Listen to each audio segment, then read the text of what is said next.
ప్రజ్వల్ రేవన్న ఫరారై జర్మనీలో ఉన్నాడు. మాజీ డ్రైవర్ కార్తీక్ మలేషియాలో ఉన్నాడు. కేసు ఫైల్ చేసిన మహిళేమో కిడ్నాప్ అయి కనిపించకుండా పోయింది. అసలే ఎన్నికల హడావుడిలో ఉంటే ఏంటి గోల అనుకుంటున్నారా? ఈ గోలేంటో తెలుసుకోవాల్సిన అవసరం ఉంది. భారతీయుల ఫోకస్ ఎన్నికల నుండి పూర్తిగా మరోవైపు మళ్లించిన గోల ఇది. అదే దేశంలో అతి పెద్ద సెక్స్ స్కాండల్. మామూలు మనుషులు చేసిన పని కాదిది. మాజీ ప్రధాని కుటుంబ సభ్యులు చేసిందిది. వివరాల్లోకి వెళదామా? హరిదనహల్లి దొడ్డగౌడ దేవగౌడ, అదే హెచ్డి దేవగౌడ ఒకప్పుడు ప్రధానిగా చేసిన విషయం మీకు గుర్తుందా? ఆయన పార్టీ జనతాదళ్ సెక్యులర్, ముద్దుగా జేడీఎస్ అంటారన్నమాట. ఆయనకు ఇద్దరు కుమారులు. మొదట ఆయన హెచ్డి రేవన్న, రెండో వ్యక్తి హెచ్డి కుమారస్వామి గౌడ. రేవన్న హసన్ జిల్లాలోని హోలే నరసీపూర్ నియోజకవర్గం నుండి ఎమ్మెల్యే, మాజీ మంత్రి. ఈయన కుమారుడే ప్రజ్వల్ రేవన్న. హాసన్ నియోజకవర్గం నుండి 17వ లోక్సభ మెంబర్. అతి పిన్న వయస్కుల ఎంపీల జాబితాలో ఈ 34 ఏళ్ల ప్రజ్వల్ కూడా ఒకరు. ప్రస్తుతం జరుగుతున్న సార్వత్రిక ఎన్నికల్లో బీజేపీ జేడీఎస్ కూటమి కట్టాయి. ఈ కూటమి తరఫున హసన్ నియోజకవర్గం నుండి ప్రజ్వల్ రేవన్న ఎంపీగా మళ్లీ పోటీ చేస్తున్నాడు. ఏప్రిల్ 26న రెండో దశ ఎన్నికలు జరిగాయి. ఈ ఎన్నికల్లో హసన్ నియోజకవర్గం కూడా ఉంది. ప్రజ్వల్ రేవన్నకు మద్దతుగా మన ప్రధాని మోడీ హసన్ లో సభ నిర్వహించి ప్రజ్వల్ రేవన్నను భలేగా పొగిడాడు. కట్ చేస్తే ఏప్రిల్ 26న రెండో దశ ఎన్నికలు జరిగిన మరునాడే, అంటే ఏప్రిల్ 27న కర్ణాటక రాష్ట్రంలోని ప్రతి ఒక్కరి కళ్ళు వారి మొబైల్ ఫోన్ల మీద పనిచేస్తూ ఉన్నాయి. ఒకటి కాదు, రెండు కాదు, దాదాపు 3000 వీడియోలు సోషల్ మీడియాను హల్చల్ చేశాయి. వాటిల్లో ప్రజ్వల్ రేవన్న అనేక మంది మహిళలతో బలవంతపు లైంగిక చర్యలో ఉన్న దృశ్యాలు, ఆ మహిళలను వారికిష్టం లేకున్నా బలవంతంగా వారిని రేప్ చేస్తున్న దృశ్యాలు కర్ణాటకను కమ్ముకున్నాయి. ఒక్కసారిగా కర్ణాటక అట్టుడికిపోయింది. మహిళలంతా రోడ్ల మీదకొచ్చి ప్రజ్వల్ రేవన్నను అరెస్టు చేయాలని ఆందోళనలు చేపట్టారు. ఈ వీడియోలు బయటకొచ్చాక ఇద్దరు మహిళలు ధైర్యం చేసి ప్రజ్వల్ మీద 2 కేసులు పెట్టారు. మొదటి మహిళ ప్రజ్వల్ ఇంట్లో పనిచేసిన ఒక 47 ఏళ్ల వయసున్న మహిళ. ప్రజ్వల్ మీదనే కాకుండా ఆయన తండ్రి రేవన్న మీద కూడా కంప్లైంట్ చేసింది. ఆమెను 2019 నుండి 2022 వరకు తండ్రి కొడుకులిద్దరూ బెదిరించి లైంగికంగా వాడుకున్నారని, ఆ మహిళ దాదాపు 6 ఏళ్లు రేవన్న ఇంట్లో పనిచేసి వావి వరుసలు లేని ఆ తండ్రి కొడుకుల కామ వాంఛలు తీర్చలేక 3 ఏళ్ల క్రితం పని మానేసి తన ఊరెళ్లిపోయింది. ఆమె ఫిర్యాదుతో కర్ణాటక కాంగ్రెస్ ప్రభుత్వం ఈ కేసును ఇన్వెస్టిగేట్ చేయడానికి స్పెషల్ ఇన్వెస్టిగేషన్ టీమ్ సిట్ ను వేసింది.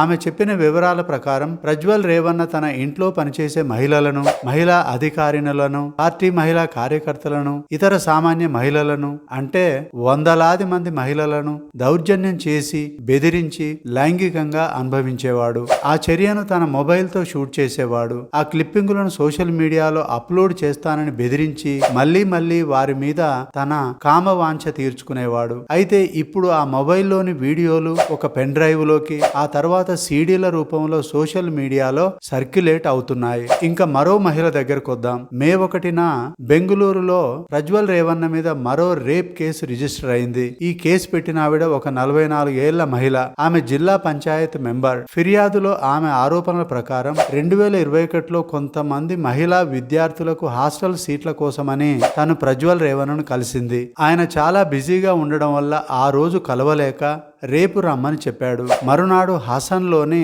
ఎంపీ క్వార్టర్ కి ఆమె వెళ్ళినప్పుడు చాలా మంది సందర్శకులు ఉన్నారు. ఆయన స్టాఫ్ ఆమెను ఫస్ట్ ఫ్లోర్ కి వెళ్ళమని చెప్పారు. అక్కడ ఆడవాళ్లు ఉన్నారని. ప్రతి ఆడమనిషితో ఆయన మాట్లాడాడు. ఒక్కరొకరుగా అందరూ వెళ్లిపోయాక ఆమె మాత్రం ఒంటరిగా ఆయనతో ఆ గదిలో ఉంది. ఆయన ఆమెను తన రూమ్ కి పిలిచారు. ఆమె లోపలికి వెళ్ళింది. ఆయన రూమ్ లాక్ చేస్తుంటే ఆమె వారించింది. ఆమె బట్టలు విప్పమని అడిగాడు. సహాయం కోసం అరుస్తానని ఆమె చెప్పింది. దానికి అతడు తన దగ్గర గను ఉందని, సహకరించకుంటే ఆమెను, ఆమె భర్తను చంపేస్తానని బెదిరించాడు. తనెంత వద్దన్నా ఆమె చేయి పట్టుకుని బలవంతంగా ఆమె మీద పడ్డాడు అని ఆమె ఆరోపించింది. అంతేకాకుండా ఆయన మొబైల్ తీసుకుని ఆ చర్యను రికార్డు చేశాడని, అతని ముఖం కనిపించకుండా కేవలం తన ముఖం మాత్రమే కనిపించేలా వీడియో తీశాడని, ఈ విషయం ఎవరికైనా చెబితే ఈ వీడియో పబ్లిష్ చేస్తానని చెప్పాడని, అంతేకాకుండా ఎప్పుడు పిలిస్తే అప్పుడు రావాలని చెప్పాడని, ఎప్పుడు పడితే అప్పుడు వీడియో కాల్ చేసి బట్టలు విప్పమని అడిగేవాడని, ఆ విధంగా క్రూరంగా వేధించేవాడని ఆమె వాపోయింది. జనవరి 1, 2021 నుండి ఏప్రిల్ 25, 2024 వరకు, అంటే దాదాపు 3 ఏళ్లకు పైగా ప్రజ్వల్ రేవన్న చాలా సార్లు తన వికృత లైంగిక కాండ ఆమెపై జరిపాడని ఆమె ఏడుస్తూ చెప్పింది. తన భర్త ప్రాణాలు, తన ప్రాణాల మీద భయంతో ఇన్నాళ్ళు కంప్లైంట్ చేయలేదని చెప్పింది. ఈ కేసుపై ఇన్వెస్టిగేట్ చేయమని కర్ణాటక ప్రభుత్వం సిట్ వేసిన తర్వాత మే 1న సిఐడి ముందు ఆమె కంప్లైంట్ రిజిస్టర్ చేసింది. ఇండియన్ పీనల్ కోడ్ లోని అనేక సెక్షన్ల క్రింద ప్రజ్వల్ రేవన్న మీద కేసు బుక్ అయింది. సెక్షన్ 376(2)(n) అంటే ఒకే మహిళను అనేక సార్లు రేప్ చేయడం. సెక్షన్ 354(b) అంటే ఆమె బట్టలు విప్పడానికి చేసిన ఉద్దేశపూర్వక నేరపూరిత చర్య. సెక్షన్ 354(c) అంటే ఆమె ఇష్టం లేకుండా ఒక ప్రైవేట్ చర్యలో ఆమె మొహాన్ని రికార్డు చేయడం. అలాగే ఇన్ఫర్మేషన్ టెక్నాలజీ యాక్ట్ 2000లోని అనేక సెక్షన్స్ కింద కేసు ఫైల్ అయింది. ఇంతకీ ఈ వీడియోల సంగతి బీజేపీకి ముందే తెలుసా? తెలియదు అని బీజేపీ అంటోంది. 5 నెలల క్రితమే బీజేపీ తెలుసని కాంగ్రెస్ అంటోంది. ఇవన్నీ తెలియాలంటే ముందు ఈ వీడియోలు బయటికెలా వచ్చాయో తెలుసుకోవాలి. ఇంతకీ ఈ వీడియోలు లీక్ చేసింది ఎవరు? ప్రజ్వల్ రేవన్న దగ్గర 13 ఏళ్లు డ్రైవర్ గా పనిచేసిన కార్తీక్ అనే వ్యక్తి ఒక భూ వివాదంలో ప్రజ్వల్ తో విభేదాలొచ్చి తనకు అన్యాయం జరిగిందని తలచి పని మానేశాడు. అతనే ప్రజ్వల్ మొబైల్ నుండి రహస్యంగా ఆ వీడియోలను ఒక పెన్ డ్రైవ్ లోకి ఎక్కించి దాన్ని మరో పెన్ డ్రైవ్ లోకి తీసుకొని ఆ రెండో పెన్ డ్రైవ్ ను బీజేపీ లీడర్ అయిన దేవరాజ గౌడకిచ్చాడు. ఈ విషయాన్ని కార్తీక్ తనే స్వయంగా ఒక పోస్టు పెట్టి మరీ చెప్పాడు. దేవరాజ గౌడ హొలెనర్సీపూర్ నుండి రేవన్న మీద పోటీ చేసి ఓడిపోయాడు. హాసన్ నుండి ఎంపీగా పోటీ చేయాలనే ఆలోచనలో ఉన్నాడు. అయితే బీజేపీ జేడీఎస్ తో కూటమి దిశగా వెళ్తుండడంతో ఆయన 2023 డిసెంబర్ 8న అంటే దాదాపు 5 నెలల క్రితం అమిత్ షాకి ఒక లెటర్ రాశాడు. అందులో దేవేగౌడ కుటుంబ సభ్యుల్లో దాదాపు అందరి మీద లైంగిక పరమైన ఆరోపణలు ఉన్నాయని, స్వచ్ఛమైన బీజేపీ సెక్సు ఆరోపణలున్న జేడీఎస్ తో కలిస్తే భారతీయ జనతా పార్టీ పరువు పోతుందని, ప్రజ్వల్ రేవన్న రేప్ వీడియోల పెన్ డ్రైవ్ తన వద్ద ఉందని, అలాంటిదే కాంగ్రెస్ దగ్గర కూడా ఉందని, ఎన్నికల్లో కాంగ్రెస్ దాన్ని వాడుకుంటుందని, అందువల్ల జేడీఎస్ తో బీజేపీ కలవకపోవడమే మంచిదని ఆ లెటర్ లో రాశాడు.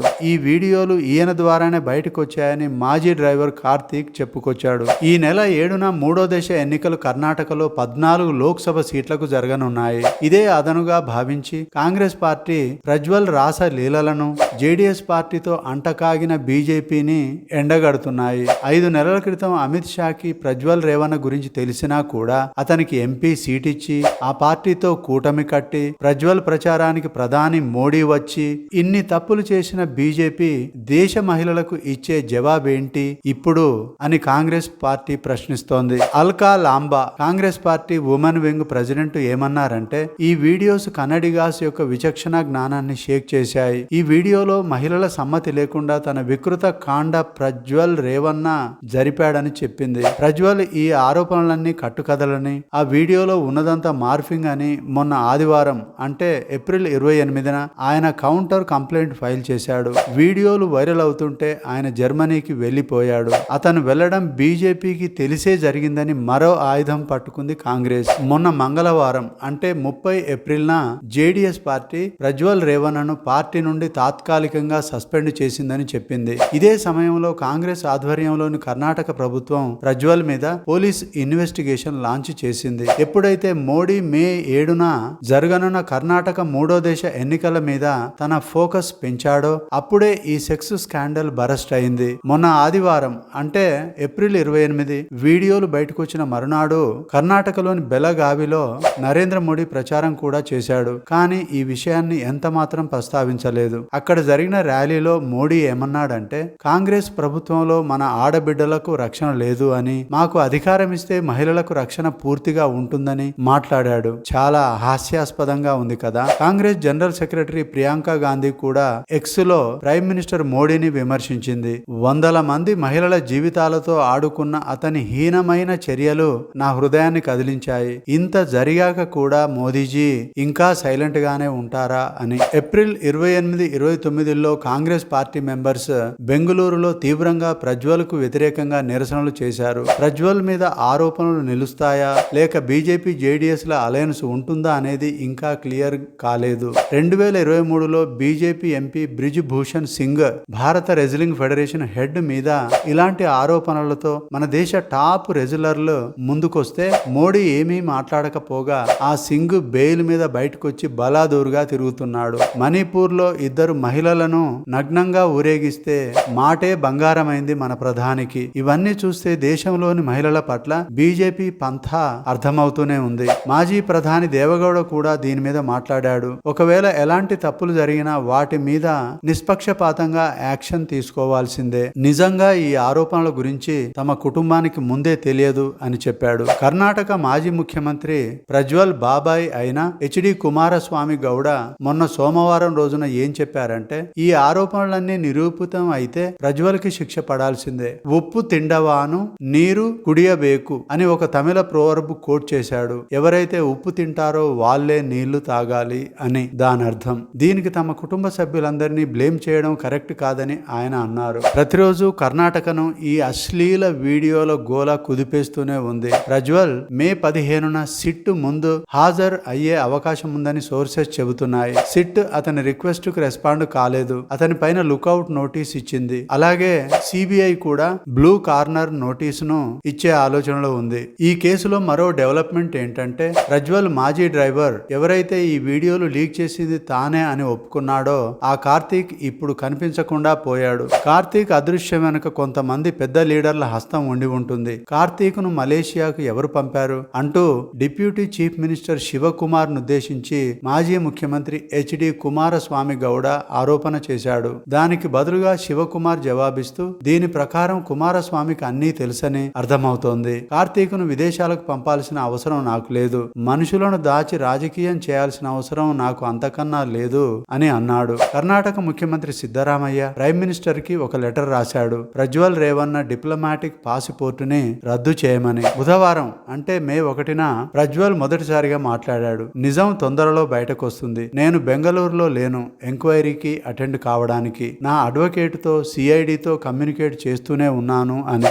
మాజీ మంత్రి రేవన్నకు కూడా కష్టాలు ముసురుతున్నట్లుగా కనిపిస్తున్నాయి. ఒకప్పుడు తన ఇంట్లో 6 ఏళ్లు పనిచేసి తన కొడుకు చేత తన చేత లైంగిక వేధింపులకు బలైన పని మనిషి ఇప్పుడు కిడ్నాప్ అయినట్లుగా ఆయన మీద కేసు బుక్ అయింది. ఆమెకు చెందిన వీడియో ఇప్పుడు సోషల్ మీడియాలో సర్క్యులేట్ అవుతోందని పోలీసులు చెప్పారు. ఎఫ్ఐఆర్ రిజిస్టర్ అయింది. ఇప్పుడు పోలీసులు ఆమెను వెతికే పనిలో పడ్డారు.